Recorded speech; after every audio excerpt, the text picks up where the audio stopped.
Welcome to the second episode of Keys to Home, a joint venture of JJ Junction and Loan House Lending Solution. തൊട്ട് മുമ്പത്തെ എപ്പിസോഡിൽ നമ്മൾ അവസാനിപ്പിച്ചത് രണ്ട് കാര്യങ്ങളാണ്. നിലവിലുള്ള ഫെഡറൽ ബഡ്ജറ്റിൽ രണ്ട് പ്രധാന മാറ്റങ്ങൾ.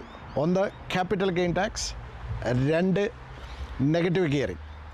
ക്യാപിറ്റൽ ഗെയിൻ ടാക്സ് ഇനി മുതൽ ഇൻഡെക്സേഷൻ എന്ന മെത്തേഡ് വഴിയായിരിക്കും ചെയ്യുക. നിലവിൽ നിങ്ങൾക്കുള്ള 50% ഡിസ്കൗണ്ട് അല്ലെങ്കിൽ ടാക്സ് ക്ലെയിം ചെയ്യാനുള്ള അല്ലെങ്കിൽ ടാക്സബിൾ അല്ലാതെ എടുക്കാനുള്ള ആ ഒരു അവസരം നിങ്ങൾക്ക് 2027 ശേഷം ഉണ്ടായിരിക്കുന്നതല്ല. 2027 ശേഷം നിങ്ങൾക്ക് അപ്ലൈ ചെയ്യുന്ന മെത്തേഡ് ഇൻഡെക്സേഷൻ മെത്തേഡാണ്. നെഗറ്റീവ് ഗിയറിംഗ്, നിങ്ങൾ വാങ്ങുന്ന ഒരു പ്രോപ്പർട്ടി ഫെഡറൽ ബഡ്ജറ്റിന് മുമ്പാണെങ്കിൽ നിങ്ങൾക്ക് അതിൽ നെഗറ്റീവ് ഗിയറിങ് അപ്ലൈ ചെയ്യാൻ പറ്റും. പക്ഷേ ഫെഡറൽ ബഡ്ജറ്റിന് ശേഷമാണ് നിങ്ങൾ പ്രോപ്പർട്ടി വാങ്ങുന്നതെങ്കിൽ നിങ്ങൾക്ക് നിങ്ങളുടെ സാലറിക്ക് അഗെയിൻസ്റ്റായിട്ട് നെഗറ്റീവ് ഗിയറിങ് ഓഫ്സെറ്റ് ചെയ്യാൻ പറ്റില്ല. പക്ഷേ നെഗറ്റീവ് ഗിയറിങ് നിങ്ങൾക്ക് വർഷാവർഷം ക്യുമുലേറ്റ് ചെയ്യുകയും നിങ്ങളുടെ മറ്റേതെങ്കിലും ഒരു റെസിഡൻഷ്യൽ പ്രോപ്പർട്ടിയുമായിട്ട് ഇൻവെസ്റ്റ്മെൻറ്റ് പ്രോപ്പർട്ടിയുമായിട്ട് നിങ്ങൾക്ക് ഓഫ്സെറ്റ് ചെയ്യാനുമുള്ള അവസരം അവിടെ ഉണ്ടായിരിക്കുന്നതാണ്. ഇല്ല എങ്കിൽ പ്രോപ്പർട്ടി ഏതെങ്കിലും ഒരു അവസരത്തിൽ നിങ്ങൾ സെയിൽ ചെയ്യുമ്പോൾ അതിൽ കിട്ടുന്ന പ്രോഫിറ്റുമായിട്ട് നിങ്ങൾക്കത് ഓഫ്സെറ്റ് ചെയ്യാനുള്ള ഒരു ഓപ്ഷൻ അവിടെ ഉണ്ടായിരിക്കുന്നതാണ്. ഇന്ന് നാം ചർച്ച ചെയ്യുന്നത് പ്രധാനമായിട്ടും ഈ രണ്ട് നിർദ്ദേശങ്ങളുടെ ഇമ്പാക്റ്റ്, പ്രോപ്പർട്ടി മാർക്കറ്റിൽ എന്താണ് ഇതുകൊണ്ടൊരു ഇമ്പാക്റ്റ് ഉണ്ടാകാൻ പറ്റുക. നിലവിൽ മാർക്കറ്റിൽ നമുക്കറിയാം ഇൻവെസ്റ്റേഴ്സും ബയേഴ്സും കോമ്പീറ്റ് ചെയ്യുന്ന ഒരു സാഹചര്യമാണ് എക്സിസ്റ്റിംഗ് പ്രോപ്പർട്ടിക്കുള്ളത്. The short time impact, long time impact എന്ന് നമ്മൾ രണ്ടായി തിരിക്കേണ്ടി വരും. ഷോർട്ട് ടൈം ഇമ്പാക്റ്റ് എന്ന് പറഞ്ഞു കഴിഞ്ഞാൽ പ്രോപ്പർട്ടി മാർക്കറ്റിലെ ഒരു പ്രൈസ് ഡ്രോപ്പ് ആയിരിക്കും എന്നാണ് എൻ്റെ ഒരു കണക്കുകൂട്ടൽ.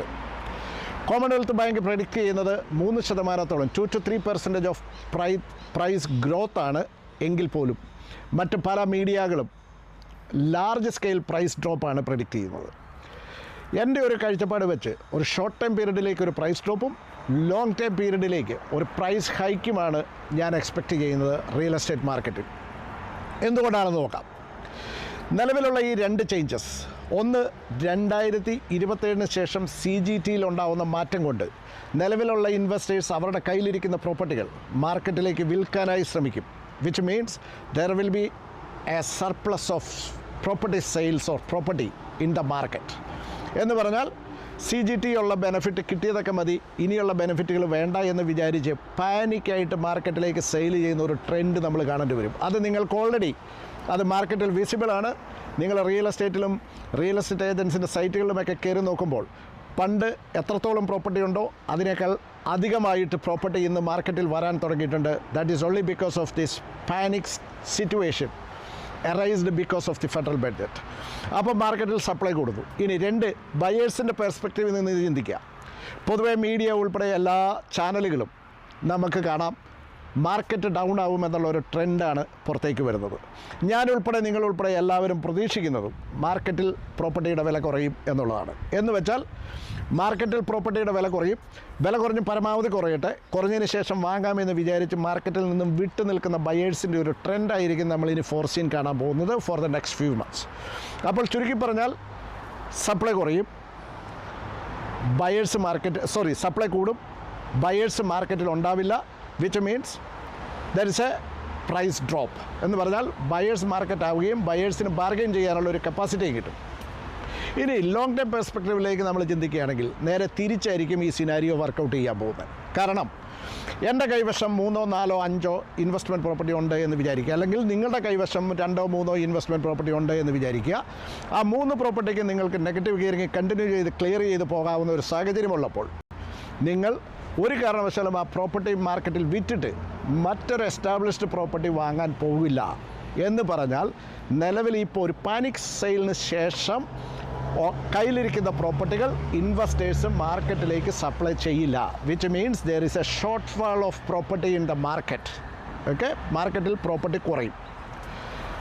ഫ്രം ദ ബയേഴ്സ് പെർസ്പെക്റ്റീവ് അവർ കുറച്ച് നാൾ നോക്കി നിന്ന് വില കയറാൻ തുടങ്ങുന്ന ഒരു സാഹചര്യം വരുന്നു, അല്ലെങ്കിൽ പ്രോപ്പർട്ടി മാർക്കറ്റിൽ ഇല്ലാതെ വരുന്ന ഒരു സാഹചര്യത്തിൽ അവർ വീണ്ടും തിരിച്ച് മാർക്കറ്റിലേക്ക് വരികയും അവർ പറയുന്ന വില കൊടുത്ത് പ്രോപ്പർട്ടി വാങ്ങുകയും ചെയ്യുന്ന ഒരു ട്രെൻഡിലേക്ക് സിറ്റുവേഷൻ മാറും. എന്ന് പറഞ്ഞാൽ demand will be higher, supply will be shorter, which will cause any price hike in the market. ഇനി തിരിച്ച് ഫസ്റ്റ് ഹോം ബയേഴ്സിനെ നോക്കുക. നിലവിലിരിക്കുന്ന എക്സിസ്റ്റിംഗ് പ്രോപ്പർട്ടി കൂടുതലായിട്ട് ഫസ്റ്റ് ഹോം ബയേഴ്സിന് ബെനഫിഷ്യൽ ആയിരിക്കും. എന്ന് പറഞ്ഞാൽ എക്സിസ്റ്റിംഗ് പ്രോപ്പർട്ടിയിൽ നെഗറ്റീവ് ഗിയറിംഗ് ഇല്ലാത്തതുകൊണ്ട് ഇൻവെസ്റ്റേഴ്സ് വിട്ടു നിൽക്കുകയും ഈ പ്രോപ്പർട്ടി ഞാനോ നിങ്ങളോ താമസിക്കാനായിട്ടാണ് ഈ പ്രോപ്പർട്ടി വാങ്ങുന്നതെങ്കിൽ നമ്മൾക്ക് ഈ വക മാറ്റങ്ങളോ വ്യത്യാസങ്ങളോ ഒന്നും ബാധകമല്ലാത്തതിനാൽ നമ്മൾ ഈ ആദ്യത്തെ ഒരു 6 മാസം 7 മാസം പ്രൈസ് ഡ്രോപ്പ് നടക്കുന്ന സമയത്ത് ഈ പ്രോപ്പർട്ടി നമ്മൾ താമസിക്കാനായിട്ട് വാങ്ങുന്ന ഒരു സ്റ്റേജ് വരും. എന്ന് പറഞ്ഞാൽ ചുരുക്കി പറഞ്ഞാൽ ഇൻവെസ്റ്റേഴ്സിൻ്റെ കയ്യിലിരിക്കുന്ന property will be transferred for an owner occupied അല്ലെങ്കിൽ ഓണർ ഓക്കുപ്പൈഡ് പ്രോപ്പർട്ടി. നമ്മൾ ഇൻവെസ്റ്റേഴ്സിൻ്റെ കയ്യിലിരിക്കുന്ന പ്രോപ്പർട്ടി ഓണർ ഓക്കുപ്പൻസിയിലേക്ക് ഒരു ട്രാൻസ്ഫോർമേഷനാണ് നടക്കുക, which means that property is no more in the rental market. Rental മാർക്കറ്റിൽ ആ പ്രോപ്പർട്ടി ഇല്ലാത്തതിനാൽ തന്നെ ഫോർ എക്സാമ്പിൾ ഇവരുടെ പ്രഡിക്ഷൻ 75,000 പ്രോപ്പർട്ടികളും മാറുമെന്നാണ്. ഇൻവെസ്റ്റേഴ്സിൻ്റെ കയ്യിൽ നിന്നും ഫസ്റ്റ് ഹോം ബയേഴ്സിൻ്റെ കയ്യിലേക്ക് മാറുമെന്നുള്ളതാണ്. എന്ന് പറഞ്ഞാൽ ആ 75,000 പ്രോപ്പർട്ടി റെൻ്റൽ മാർക്കറ്റിൽ നിന്ന് ഡിസപ്പിയർ ചെയ്യും, which means there will be an impact of rental hike. അപ്പോൾ റെൻ്റൽ ഹൈക്ക് ഇമ്പാക്റ്റ് ചെയ്യും. ഫസ്റ്റ് ഹോം ബയേഴ്സിന് ഇതൊരു ഗോൾഡൻ ഓപ്പർച്യൂണിറ്റിയാണ്. ഇൻവെസ്റ്റേഴ്സ് അവരുടെ കയ്യിലിരിക്കുന്ന പ്രോപ്പർട്ടി റിലീസ് ചെയ്യാതിരിക്കുക എന്നുള്ളതാണ് അവർക്ക് സ്വീകരിക്കാവുന്ന ഏറ്റവും best option if they are not ready to sell in the short time period. അപ്പോൾ മാർക്കറ്റ് മൊത്തത്തിലൊന്ന് ഫ്ലക്ച്വേറ്റ് ചെയ്യുമെങ്കിൽ പോലും ലോങ് ടൈം പീരീഡിൽ ഈ മാർക്കറ്റിലെ പ്രോപ്പർട്ടി പ്രൈസ് മുന്നോട്ട് പോകും. കാരണം സപ്ലൈ കുറയുകയും ഡിമാൻഡ് കൂടുകയും ചെയ്യും. ഇനി ബ്രാൻഡ് ന്യൂ പ്രോപ്പർട്ടിയിലേക്ക് നമ്മൾ കടന്നു ചിന്തിക്കുകയാണെങ്കിൽ ബ്രാൻഡ് ന്യൂ പ്രോപ്പർട്ടിയിൽ നിലവിൽ ഫസ്റ്റ് ഹോം ബയേഴ്സാണ് മജോറിറ്റി ബ്രാൻഡ് ന്യൂ പ്രോപ്പർട്ടി വാങ്ങുന്നത്. വളരെ ചുരുക്കം ഇൻവെസ്റ്റേഴ്സ് ഉണ്ട്. എന്നാൽ പുതിയ ട്രെൻഡ് പ്രകാരം ഇൻവെസ്റ്റേഴ്സ് ആ ബ്രാൻഡ് ന്യൂ പ്രോപ്പർട്ടി മാർക്കറ്റിലേക്ക് ഫസ്റ്റ് ഹോം ബയേഴ്സിനേക്കാൾ കൂടുതൽ ശക്തമായിട്ട് ഇടപെടുന്ന ഒരു സാഹചര്യം നമ്മൾ കാണാൻ കഴിയും. കാരണം if I am buying an existing property, I won't get negative gearing. But if I am buying an brand new property, I can still continue using my negative gearing.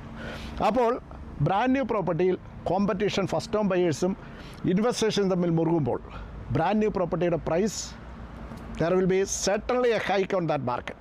അപ്പോൾ ബ്രാൻഡ് ന്യൂ പ്രോപ്പർട്ടിയുടെ price hike ചെയ്യുമ്പോഴും existing പ്രോപ്പർട്ടിയുടെ price മുന്നോട്ട് പോകുമെന്ന് തന്നെയാണ് എൻ്റെ ഒരു കണക്കുകൂട്ടൽ.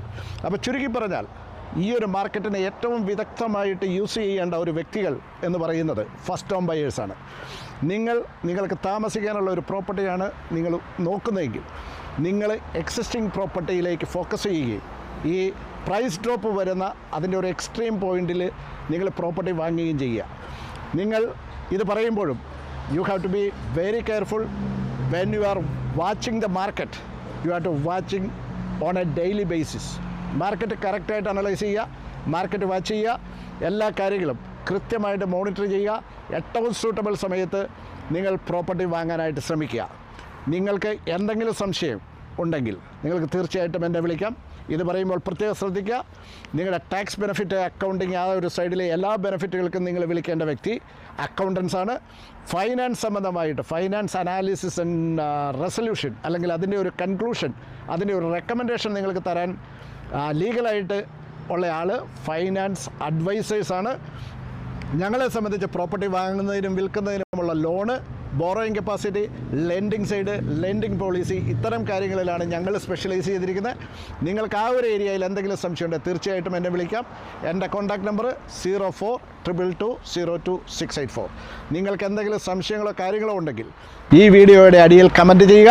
ആ ചോദ്യങ്ങൾക്ക് ഉത്തരവുമായി ഞാൻ വീണ്ടും വരും. കാണാം നമുക്ക് അടുത്ത എപ്പിസോഡിൽ. Keys to home. See U.